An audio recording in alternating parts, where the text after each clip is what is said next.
Hello दोस्तों, मेरा नाम है मधु और मैं आपका स्वागत करती हूँ अपने चैनल गेन नॉलेज अड्डा पे। आज मैं इस वीडियो में लेके आई हूँ आपके लिए प्राचीन भारत के इतिहास का एक टॉपिक, जो पुरातात्विक शोध हमने पहले पढ़े थे उसमें का पहला टॉपिक है पुरातात्विक शोध, जिसमें अब देखिए हम इसका एक परिचय देखते हैं सिंपल सी भाषा में।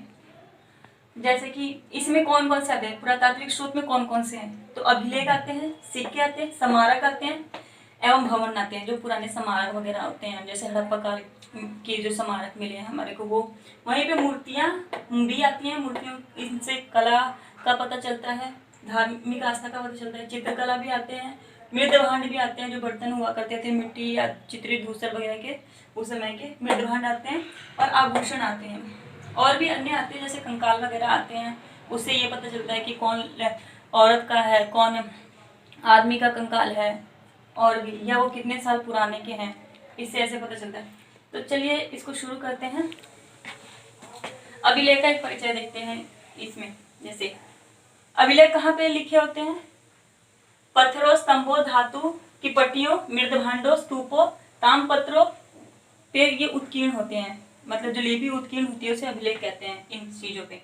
फिर उसके बाद जो इसका अध्ययन करता है उसको पुरातत्वविद या आर्कियोलॉजिस्ट कहते हैं। ये कई बार पूछ लिया जाता है, इसलिए आप इसको ध्यान में रखिए।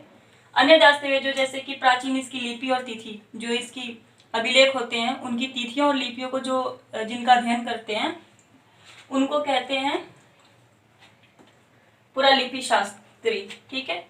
और वहीं पे प्राचीन अभिलेखों की भाषा, जो प्राचीन अभिलेख की जो मेन भाषा थी, जैसे प्राकृत, पाली, संस्कृत और दक्षिण में कुछ भाषाएं हैं, उनके पे आधारित हैं जो मिली हैं हमारे को। सबसे पुराना जो अभिलेख है जो हमें आज तक प्राप्त हुआ है, जो सबसे पुराना अभिलेख है, वो हड़प्पा सभ्यता का मुहरों पे उत्कीर्ण है। वो चित्रित है और वो मतलब अभी तक पढ़े नहीं गए हैं। इतिहास में पहली बार 1837 में जेम्स प्रिंसेप नामक व्यक्ति ने सम्राट अशोक के अभिलेख पढ़े थे। और ये कभी बार पूछ लिया जाता है कि किसने पढ़ा था पहली बार अभिलेख को, है ना, और कौन से समय में पढ़ा था, तो जेम्स प्रिंसेप, और उन्होंने 1837 में पढ़ा था। और जो ये हड़प्पा सभ्यता की मुहर मिली है हमारे को, पुराना है, वो लगभग 2500 ईसा पूर्व के है, जब हड़प्पा सभ्यता थी। सबसे अधिक जो अभिलेख हमारे को प्राप्त हुए स्रोत के रूप में, और वो सबसे ज्यादा कहाँ पे संग्रहित है, तो मैसूर का जो संग्रहालय है वहां पे वो अभिलेख संग्रहित रख रखे हैं, और वो हमारे भारत में सबसे ज्यादा वहीं पे संग्रहित कर रखे हैं। अब देखिए, ये तो हो गया हमारे भारतीय के बीच में, है ना, जो अभिलेख थे ये भारत के बीच में। अब कुछ विदेशियों से भी प्राप्त हुए, विदेश जैसे देखते हैं हम। सबसे सर्वाधिक, सबसे प्राचीनतम अभिलेख जो है एशिया माइनर जो स्थान है वहां के गोमजकोई नामक स्थान से मिला है, जो लगभग 1400 ईसा पूर्व का है। इसमें जो वैदिक देवताएं हैं, जो जैसे इंद्र है, मित्र है, वरुण और नागस्या, इन देवताओं का वर्णन हुआ है। और इसको जो 1400 ईसा पूर्व पहले प्राप्त हुआ है, इसको संधि पत्र लेख कहते हैं। नक्श ए रुस्तम एक अभिलेख है जो ईरान से प्राप्त हुआ है। इस अभिलेख में प्राचीन भारत के पश्चिम एशिया से संबंध की जानकारी मिलती है। जो पश्चिमी एशिया है उससे संबंधित जानकारी हमारे को नक्श ए रुस्तम अभिलेख में मिलती है। और वहीं पे आर्यों का नाम जो उल्लेख है, आर्यों का नाम, जो भारत में आर्य आए थे उनका नाम, ये भी विदेशों से जो प्राप्त हुई अभिलेख है, जैसे सीरिया से प्राप्त मितनी अभिलेख से और ईरान से प्राप्त कसाई अभिलेख जो मिले हैं, उनपे आर्यों के नाम उत्कीर्ण हुए हैं। मिट्टी की जो कुछ तख्तियां प्राप्त हुई हैं, जो मिट्टी की जो कुछ तख्तियां होती हैं वो प्राप्त हुई हैं। जैसे मिस्र है, मिस्र देश है, वहां से प्राप्त हुआ है तेलुगत, और अमनो से प्राप्त हुआ, जो अमन एक देश है, अमनो से प्राप्त हुआ है, जिस पर बेबीलोनिया के कुछ शासकों के नाम उत्कीर्ण हैं। वहीं पे ईरान सम्राट द्वारा प्रथम ने, जो ईरान के सम्राट थे दारा प्रथम, एक अभिलेख प्राप्त हुआ है, उस पर उत्कीर्ण हुआ है कि दारा प्रथम ने सिंधु घाटी सभ्यता पर अधिकार कर लिया था, और उस अभिलेख का नाम है पारसीपोलिन अभिलेख। ठीक है। और बेहिस्तून अभिलेख, इनसे ज्ञात होता है कि उन्होंने मतलब उस पर अधिकार युक्त है जो संस्कृत का है, ठीक है। जैसे उसका जो सर्वप्रथम बार किसी लेख में उत्कीर्ण हुआ था, वो शब्द उसका मतलब दुर्भिक्ष शब्द था। दुर्भिक्ष शब्द का मतलब होता है अकाल, बहुत ही बड़े स्तर पे अकाल पड़ जाना, भूख से लोगों का मरना, बहुत ही बड़े स्तर पे, जैसे बाढ़ हो या कोई भी कारण हो, या बहुत बड़े स्तर पे अनाज का अकाल पड़ जाना कि खाने को लोग मोहताज हो जाएं, उसको संस्कृत में दुर्भिक्ष शब्द से मतलब संबोधित किया गया है। और इसकी जो जानकारी मिलती है ये सोहागौर अभिलेख है, वहां से इसकी जानकारी मिलती है। अगर पूछ ले दुर्भिक्ष शब्द की पहली बार जो जानकारी किस अभिलेख से मिलती है, तो सोहागौर अभिलेख से मिलती है। भारत पर हूणों के आक्रमण की जानकारी, जो भारत है उसमें जब पहली बार भारत पे हूणों ने आक्रमण किया, तो उसकी जो जानकारी मिलती है वो भीतरी स्तंभ लेख से मिलती है। अगर परीक्षा में किसी में पूछ ले कि भीतरी स्तंभ किससे संबंधित है या हूणों के आक्रमण की जानकारी किसमें मिलती है, तो आप बता सकते हैं कि भीतरी स्तंभ लेख अगर ऑप्शन में हो तो। एरन अभिलेख यह भानुगुप्त द्वारा रचित है, मतलब उत्कीर्ण करवाई गई है, और इसमें सर्वप्रथम इतिहास में सर्वप्रथम बार सती प्रथा का जो प्रमाण मिलता है या उल्लेखित मिलता है अभिलेख के रूप में, वह भानुगुप्त का एरन अभिलेख है। मंदसौर अभिलेख यह उस समय प्राचीन काल में रेशम बुनकरों के जानकारी प्रदान करता है कि रेशम बुनकर की श्रेणियां होया करती थी। रुद्रदामन शक शासक है, जो रुद्रदामन शक शासक हैं, उनका जो जूनागढ़ अभिलेख है बहुत प्रसिद्ध अभिलेख है, और यह 150 ईसा पूर्व में उत्कीर्ण करवाया गया। यहीं से पहली बार संस्कृत भाषा का जो प्रयोग होता है अभिलेखों में उत्कीर्ण कराने का, वो 150 ईसा पूर्व में रुद्रदामन के जूनागढ़ अभिलेख में प्रयुक्त हुआ है। तो अगर पूछ ले कि संस्कृत भाषा का जो अभिलेख है सर्वप्रथम कहाँ पे उत्कीर्ण कराया गया, किस अभिलेख से प्राप्त होता है, तो जूनागढ़ अभिलेख से, और 150 ईस्वी में। वह अब देखिए मौर्योत्तर काल और गुप्त काल, ये 3 काल हैं। इनके जो अधिकांश अभिलेख हैं वो एक किसी ग्रंथ में संकलित है। उस ग्रंथ का जो नाम है कार्पस इंस्क्रिप्शन इंडिकेरम, जो ग्रंथ है उसमें संकलित है। अगर इनके बारे में पूछ ले या ये पूछ ले कि कार्पस इंडिकस और इंडिक्रिप्शन और इंडिकेरम किससे संबंधित है, तो आप मौर्योत्तर और गुप्त काल के बारे में बता सकते हैं। फिर हम देखते हैं कि अभिलेखों की कुछ लिपियां होया करती थी, जैसे ब्राह्मी, प्राकृतिक और खरोष्टी लिपि। उनकी कुछ विशेषता है, जैसे प्राकृतिक लिपि है यह आरंभिक अभिलेख में उत्कीर्ण की जाती थी। जो प्राकृतिक शुरू में जब अभिलेखों की उत्कीर्ण प्रारंभ हुई, तो यह प्राकृत लिपि में ही उत्कीर्ण होने लगी। और उसके बाद ब्राह्मी लिपि, यह अभिलेख जो है इसकी एक खास विशेषता है, यह बाएं से दाएं लिखी जाती है, ठीक है। बाएं से ऐसे दाएं, ऐसे ऐसे ऐसे घुमा के लिखी जाती है, बाएं से दाएं। और इसका जो उदाहरण मिलता है हमारे को, ये अशोक के शिलालेख पे मिलता है। अगर ये भी पूछ ले कि अशोक के शिलालेख पे सर्वाधिक जो कौन सी लिपि का प्रयोग हुआ है, तो ब्राह्मी लिपि का प्रयोग हुआ है। और वो किस तरीके से लिखा जाता है, उसकी विशेषता है बाएं से दाएं लिखना, ठीक है। और यहीं पे खरोष्टी लिपि है एक, ये भी अशोक के उसी पे, मतलब अशोक के कुछ शिलालेख पाए गए हैं जो खरोष्टी लिपि में भी है, और ये दाएं से, मतलब ऐसे से ऐसे लिखा जाता है, ऐसे दाएं से बाएं में लिखा जाता है। 14वीं सदी में फिरोज शाह तुगलक को अशोक, जो फिरोज शाह तुगलक है 14वीं सदी में तुगलक वंश के शासक थे, उनको 2 शिलालेख अशोक के मिले। अशोक के 2 शिलालेख मिले, पहला मिला है जो मेरठ से मिला है, और मेरठ कहाँ पे है, उत्तर प्रदेश में है। और दूसरा टोपरा से मिला है, टोपरा कहाँ पे, हरियाणा में है। वहां से 2 शिलालेख मिले अशोक के, और उसको दिल्ली लाके उन्होंने रख लिया, तुगलक वंश के शासक ने, फिरोज शाह तुगलक ने दिल्ली लाके रख लिया। तो उस अभिलेख को पढ़ने की जो कामयाबी, जिसका श्रेय जाता है कि किसने प्रथम बार उस अभिलेख को पढ़ा, तो जेम्स प्रिंसन थे, और उन्होंने 1837 ईस्वी में इसको पढ़ा। जेम्स प्रिंसन, कई बार ये आ जाता है, और तो आप बता सकते हैं। चलिए हमने परिचय तो देख लिया अभिलेखों का, अब हम देखते हैं कि महत्वपूर्ण अभिलेख कौन कौन से हैं, और उसके शासक जिन्होंने उत्कीर्ण कराया इसे, किसने इसको उत्कीर्ण कराया है, ठीक है, और कौन किसके शासन में वो उत्कीर्ण कराया है। तो देखिए पहले यहाँ पे शासक है, अभिलेख, कौन कौन से अभिलेख है, कौन कौन से शासक हैं, और संबंधित तथ्य, उनके विषय में क्या तथ्य है, और मतलब या क्या उनकी विशेषताएं हैं। तो चलिए देखते हैं। पहला है रुद्रदामन, ये शासक थे, ठीक है। इनका जो अभिलेख है जूनागढ़ अभिलेख है और ये गुजरात से प्राप्त हुआ है, 750 ईस्वी का है। इसमें जो संबंधित तथ्य हैं, मुख्य इसकी विशेषता, संस्कृत भाषा में जारी प्रथम अभिलेख माना जाता है। ये जो जूनागढ़ अभिलेख है ये संस्कृत भाषा में जारी प्रथम अभिलेख माना जाता है। और सुदर्शन झील का सर्वप्रथम बार उल्लेख इसी अभिलेख में मिलता है। अगर कभी आज सुदर्शन झील का जो उल्लेख कहाँ पे सर्वप्रथम बार मिलता है तो जूनागढ़ अभिलेख में मिलता है। कहाँ पे प्राप्त हुआ है, वो गुजरात में प्राप्त हुआ है। इससे यह ज्ञात होता है कि राजा ने, इस अभिलेख में उकेरा गया है कि राजा ने अपने जनता पे कोई कर नहीं लगाया। इसके लिए उन्होंने अपने राजकोष का प्रयोग करके सुदर्शन बांध का मरम्मत कराया था।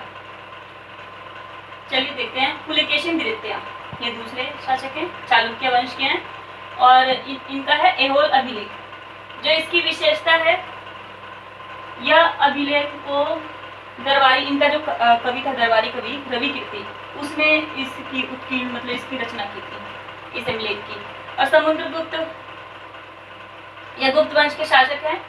इनकी जो अभिलेख है प्रयाग प्रशस्ति इलाहाबाद से मिली हुई है ये। और समुद्रगुप्त के, जिनको भारत का नेपोलियन भी कहा जाता है, और इनके जो आप देखेंगे ना मोहरे जो प्राप्त हुई, सिक्के प्राप्त हुई हैं, उनमें इनको वीणा बजाते दिखाया गया है और इनको प्रियदर्शी भी कहा जाता है। तो समुद्रगुप्त के प्रयाग प्रशस्ति की जो रचना, उसके संधि विग्रह हरिसेन ने की थी। जो प्रयाग प्रशस्ति, इसकी रचना हरिसेन ने की हुई। भानुगुप्त, ये भी गुप्त वंश के शासक थे।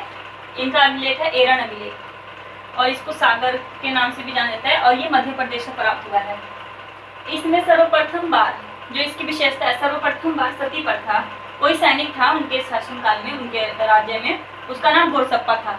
जो उनकी पत्नी थी उसका लिखित, उसने जो सती प्रथा के प्रति अपना वो किया, लिखित साक्ष्य प्राप्त हुआ है कि उसने कुछ लिखा था जिसका साक्ष्य इस अभिलेख से प्राप्त होता है। सकलगुप्त, ये भी गुप्त वंश के शासक थे और इनकी जो अभिलेख है भीतरी स्तंभ लेख है और ये गाजीपुर से प्राप्त हुई है। इसमें हुणों के आक्रमण का उल्लेख मिलता है कि हुणों ने कब प्रथम बार भारत पे आक्रमण किया, उसका उल्लेख गाजीपुर के भीतरी स्तंभ लेख, और ये किसका है, सकलगुप्त का है, तो इसमें मिलता है। खारवेल जो कलिंग के शासक थे, जिसका अशोक सम्राट से युद्ध भी हुआ था, इनका हाथी गुम्फा अभिलेख है, बहुत ही प्रसिद्ध अभिलेख है। और इनका जो इसका उत्कीर्ण जो बनवाया इस अभिलेख को, वो खारवेल राजा ही ने बनवाया है। ये ऐसी अभिलेख है जिसमें तिथि कोई नहीं है और ये प्राप्त हुआ है उड़ीसा के भुवनेश्वर से। और ये उड़ीसा के भुवनेश्वर से 3 मील की दूरी पर उदयगिरी की पहाड़ी की गुफाएं हैं, वहां से ये शिलालेख प्राप्त हुआ है। तो ये कहाँ से, हाथी गुम्फा अभिलेख कहाँ पे, उदयगिरी की पहाड़ियों की गुफाओं में है हाथी गुम्फा अभिलेख। राजभोज, ये प्रतिहार वंश के थे शासक और इन्होंने ग्वालियर प्रशस्ति बनवाई है, अभिलेख बनवाई है और एमपी के मध्य प्रदेश से प्राप्त हुआ है। इसमें मेहरीकुल की ग्वालियर प्रशस्ति का एक शिलालेख, मतलब इसकी जो विशेषता, ये मेहरीकुल का है, ठीक है, और ग्वालियर प्रशस्ति के नाम से जाना ही जाता है, जिस पर संस्कृत में मातृछेद द्वारा सूर्य मंदिर के निर्माण का उल्लेख है। इसका लेखक भट्टधनिक का पुत्र बालिद्य है। देखिए मेहरीकुल का ये ग्वालियर प्रशस्ति है, ठीक है। और उसके बाद ये संस्कृत में एक मातृछेद द्वारा, कोई मातृछेद होंगे, उनके द्वारा सूर्य मंदिर का जो उन्होंने निर्माण कराया था, कोई मातृछेद है जिन्होंने सूर्य मंदिर का निर्माण कराया था, उनका उल्लेख इसमें मिलता है। और इसकी जो रचना की है वो भट्टधनिक के जो पुत्र था बालिद्य, उसने इसकी रचना की है, मतलब इसको उत्कीर्ण करवाया है। वहीं विजय सेन, देखिए विजय सेन देवपाड़ा अभिलेख, अगर आ जाता है एग्जाम में, तो विजय सेन का देवपाड़ा अभिलेख है। यह अभिलेख बंगाल शासक विजय सेन का है, जिसमें उनके राज्य की सीमा विस्तार एवं विजयों का वर्णन है। अब देखिए विजय सेन का विजयों का वर्णन और सीमा का विस्तार, उनके राज्य का सीमा का विस्तार कहाँ कहाँ था, क्या क्या इलाके थे, वहाँ उसका देवपाड़ा अभिलेख में वर्णन किया गया है। सम्राट अशोक का प्रयाग स्तंभ लेख है, शिलालेख है प्रयाग स्तंभ लेख। इसमें कारुबानी एवं तीवर का उल्लेख है। 10वें हैं हर्षवर्धन। यह वर्धन वंश के शासक थे और इनकी जो अभिलेख मिले हैं, जो शिलालेख मिले हैं, एक मधुबन से मिला है, ठीक है, और एक बांसखेड़ा अभिलेख मिला है। ये मधुबन अभिलेख है और एक बांसखेड़ा अभिलेख है, 2 अभिलेख प्राप्त हुए हैं। मधुबन अभिलेख उत्तर प्रदेश के मऊ जनपद के घोषित तहसील के एक स्थान है, वहां पे मधुबन, वहां से मधुबन अभिलेख प्राप्त हुआ है, ठीक है। देखिए, उत्तर प्रदेश के मऊ जनपद, एक जनपद था मऊ जनपद, उसका घोषित तहसील, जनपद का तहसील घोषी, और तहसील का जो एक स्थान है मधुबन, वहां से ये प्राप्त हुआ है। शायद इस करके इसका मधुबन अभिलेख नाम रखा गया। वही, और उसके बाद इसमें जो एक विशेषता है, यह हर्षवर्धन से संबंधित है। मतलब यह जो मधुबन अभिलेख है, यह हर्षवर्धन से संबंधित है। और इस अभिलेख की जो भाषा है वो संस्कृत तथा लिपि जो इसकी है ब्राह्मी लिपि है और भाषा इसकी संस्कृत है। और ये एक ऐसा अभिलेख है जो ताम्रपत्र पे उत्कीर्ण हुआ है। और इसमें जो हर्ष संवत है 25 और ईस्वी, जो ईस्वी में देखें तो 631 ईस्वी का है की तिथि अंकित की गई है। मतलब जो तिथि इस शिलालेख पे मिलती है वो हर्ष संवत 25 और 631 ईस्वी की मिलती है, ठीक है। वहीं पे जो ये बांसखेड़ा अभिलेख है, बांसखेड़ा अभिलेख स्वर्ण हर्ष के हस्ताक्षर है। बांसखेड़ा अभिलेख की सबसे महत्वपूर्ण विशेषता यह है कि इसमें हर्ष के हस्ताक्षर हैं और ये 628 से 629 ईस्वी की है। इसमें हर्ष के वंशावली का वर्णन किया गया। जो बांसखेड़ा अभिलेख है उसमें हर्ष की वंशावली कि उनके वंश में कौन कौन आए, कौन कौन से शासक आए, जो भी आए, उनकी वंशावली का इसमें वर्णन किया गया है बांसखेड़ा अभिलेख में। और इस जो ये अभिलेख प्राप्त हुआ है वो 1894 ईस्वी में प्राप्त हुआ था। मतलब ये जो अभिलेख है ये 1894 में प्राप्त हुआ है, बांसखेड़ा अभिलेख। उसके बाद 11वां है यशोधर्मन। यशोधर्मन कौन थे? मालवा नरेश थे, ठीक है, मालवा के शासक थे। और मंदसौर प्रशस्ति, मतलब इनका जो अभिलेख है उसका नाम है मंदसौर प्रशस्ति। इस अभिलेख में यशोधर्मन को जनेंद्र कहा गया है। अगर कभी आ जाए एग्जाम में कि यशोधर्मन का दूसरा नाम या उनको कौन सी उपाधि दी गई है, तो जनेंद्र की उपाधि इनको दी गई है। और इससे रेशम बुनकरों की श्रेणियों की जानकारी मिलती है। जो मंदसौर प्रशस्ति है इसमें रेशम बुनकरों की मतलब यशोधर्मन के शासन में उस समय रेशम बुनकर की श्रेणियां होया करती थी, तो इसमें उसका उल्लेख मिला हुआ है। और उसके बाद गौतमी श्री, इनका जो ये सातवाहन वंश के हैं और इनका जो अभिलेख है वो नासिक अभिलेख है। ये कई एग्जाम में आ जाता है, ठीक है, क्योंकि ये एक ऐसी विशेषता रखता है। ये अभिलेख इनकी माता ने बनवाया है। चलिए देखते हैं। जो इसकी भाषा है, नासिक अभिलेख की भाषा प्राकृत है और जो इसकी लिपि है वो ब्राह्मी लिपि है। और यह गौतमी पुत्र सतकर्णी संबंधित है। जो ये अभिलेख है ये सतकर्णी से, जो इनका पुत्र है सतकर्णी, उनसे संबंधित है। इसमें उनके विजयों का वर्णन है।